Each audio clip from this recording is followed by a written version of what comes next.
This is Reframe, the podcast from the College of Education, Health, and Society on the campus of Miami University in Oxford, Ohio. Many teachers and students still experience school in a very similar way. They fill out worksheets and shuffle through flashcards and take pop quizzes. The curriculum is often largely scripted, and it can feel like there's little room for autonomy. It's a model that schools have followed for generations, and one that, until recently, students at Frederick Douglass Elementary experienced as well. But today, things at Frederick Douglass are a little different.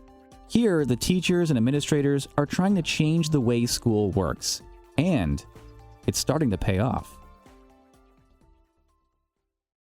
It's 9 a.m. on a Friday morning, and students all throughout this school are working on all kinds of creative projects. In one class, students are learning about urban development by designing a 3D model of their local neighborhood. In another, social studies students demonstrate their knowledge of agricultural advancements by proudly showing off the highly detailed Aztec villages they built. Soon they'll also be scripting and recording their own talk shows to reenact even more historical aspects of this ancient culture. Downstairs, second grade students are learning about black leaders and making African Kente cloths to add to their own freedom quilt. And according to their teacher, the goal is to help the students understand themselves by understanding where they come from, so they'll know where they're going, she says, which is actually a pretty good way to describe the kind of journey this entire school is on, because things here are changing. Frederick Douglass is part of Cincinnati Public Schools. It serves grades K through 6, and it's located in one of the city's most culturally diverse neighborhoods. Many students here come from low-income or underserved areas, and not long ago, it was ranked as a failing school by the Ohio Department of Education. Today, however, the school has risen from an F to a B in closing the gap. It's also no longer being targeted by Ohio as a warning school. It's been removed from that list, and Douglass's long history of chronic absenteeism is finally going down. The school principal and Miami University graduate, Jeffrey Hall, says that's huge. These are 3 major successes for the entire school and the district, and it's a big deal. So the kind of engagement now happening across Douglass is all part of a larger plan to rethink teaching and learning. And so far, it's working.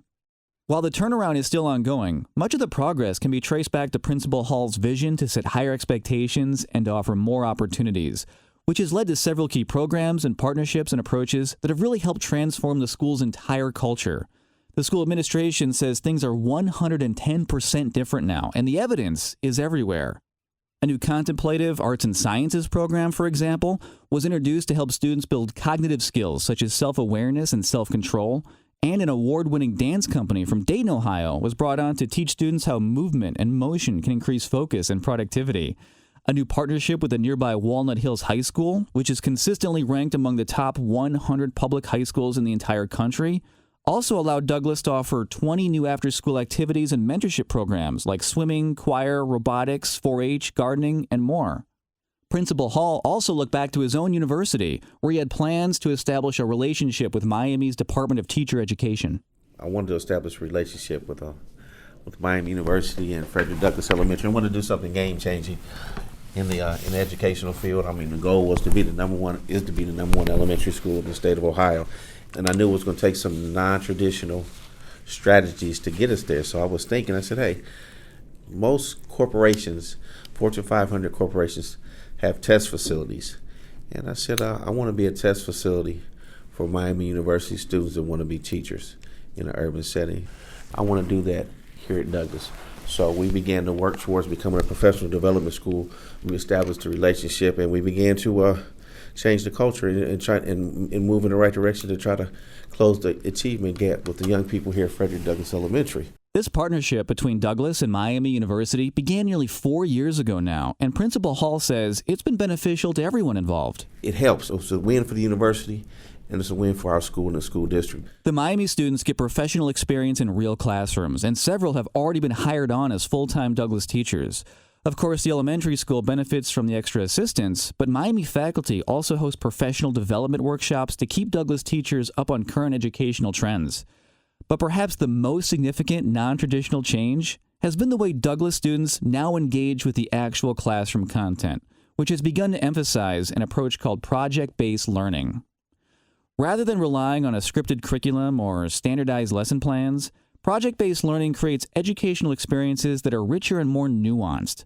Proponents say project-based learning helps students develop academically and emotionally by focusing on critical thinking, problem-solving, and teamwork skills. And it often uses culturally relevant topics and real-world challenges and even local issues to encourage students to explore their own curiosity and creativity. So remember those students who will be designing 3D models of their local neighborhood? They're actually replicating a successful project that Douglass educator Zoe Scalia started last year. Her students found it to be an engaging lesson on urban development, not only because it covered the topic of urban development, but also because it connected to another important issue in their life. Here's Scalia talking about what the class did last year and what they're about to do again. So last year, and I'm about to do like another version of it, last year we made a 3D model out of recycled materials of Walnut Hills, the neighborhood we're in. We researched it, we partnered with the 6th grade class, and we made a 3D model. And then after we talked about what buildings were missing, so we could talk about the gentrification of their neighborhood, which I thought was a really powerful way for them to process what's going on, because last year there was a whole lot of new development. And so it was really powerful to have the students kind of discuss it. And then to go with it, we wrote a poem, an I am poem. So the students were able to kind of talk about themselves in their poem. And then at the end it said, I am Walnut Hills, to represent, like, this is what the neighborhood looks like to them, and this is that they're part of the neighborhood. And when the social studies class studied Aztec agriculture by building their own replicas of Aztec villages and by scripting and producing their own videos, the project became far more immersive than the kind of worksheets you might find in a more typical classroom. Here's their teacher, Lynn Collins, explaining what her students did. What the task was for the kids, the question that I posed to them is, as historians, should we study the Aztec Indians for their agricultural advances, or should we focus in on human sacrifice practices? So they had to get in and learn, first of all, what was a historian, and second, what was human sacrifice and what was agriculture. And then what did the Aztecs do agriculturally that made it so important? And why did they have human sacrifice? So then they're at a point right now where they're getting ready to state their opinion and write an essay on it. They're also right now putting together a video where they've created the script for a talk show. And they have a chief that does this human sacrifice, and they have a chief in charge of the agriculture. And they interview those two chiefs on why they do those things. But the essence is they wrote that script, so they had to know the answers.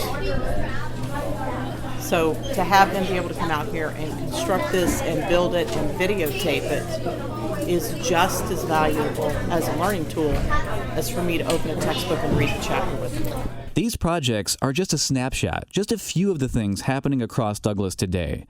Soon, Principal Hall wants to integrate more technology, which he wants to use to collaborate with even more schools, globally even. He also hopes to expand the partnership with Miami University, and the momentum behind the school's relationship with the students and with the community only continues to build. We're a work in progress. We're not there, and it's going to be something that we're going to continue to revisit, because if you take your eye off the prize, I mean, things can easily fall back, because it's easy for people to go back to their comfort zone. So we have to constantly continue to talk about the culture and continue to change the culture and revisit, and the things that helped us to change and helped us to be successful. We have to make sure we continue to do those things so we can be successful. And we also have to remember we're not number one yet, so we still have a lot of work to do. We want to thank Douglass Elementary for inviting us into their school and allowing us to meet some of their teachers and students. This is the Reframe Podcast. If you enjoyed this episode, please share it with a friend. We have many more episodes available for free on Apple Podcasts and on Google Play Music.